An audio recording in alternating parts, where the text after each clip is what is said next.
আসসালামু আলাইকুম বন্ধুরা, সবাই কেমন আছেন?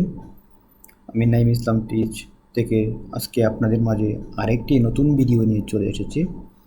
তো আজকের ভিডিওর টপিক হচ্ছে কিভাবে আপনারা আপনাদের জিমেইলের মধ্যে একটা ছবি এড করে নেবেন খুব সহজে।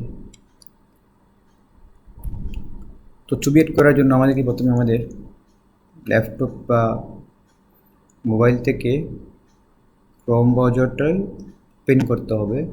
তো আমি আমার ক্রোম ব্রাউজারটা ওপেন করে যে কোনো একটা জিমেইল আপনার লগ ইন থাকা ল্যাপটপে কম্পিউটারে মোবাইলে একটা মোবাইলের থাকলে যা কম্পিউটার থাকলে জিমেইল তো একটাই, তাই না? আমরা এটা ওপেন করে নেব ক্রোম ব্রাউজার দিয়ে।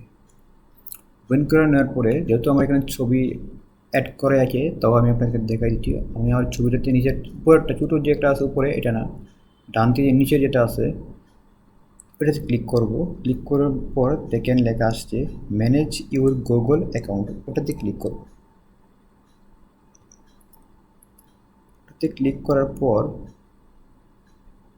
পার্সোনাল ইনফো এটাতে ক্লিক করব। দেখেন প্রোফাইল পিকচার এটা চলে আসছে। তো আপনার নামও চেঞ্জ করতে পারবেন, জেন্ডার কি তাও দিতে পারবেন, ইমেল, ফোন নাম্বার, বার্থডে ইত্যাদি আপনি এটা করতে পারবেন। তো যেহেতু আমি আমার ছবিটা চেঞ্জ করব বা ছবিটা অ্যাড করব, দেখছেন আপলোড ফাইল, যেখানে একটা ছবি এখান থেকে অ্যাড করে দিলেই ইনশাল্লাহ হয়ে যাবে ছবি অ্যাড করা। তো বন্ধুরা, আজকের ভিডিওটা এবার খুব ভালো লাগলে সবাই শেয়ার করে দিবেন। ধন্যবাদ।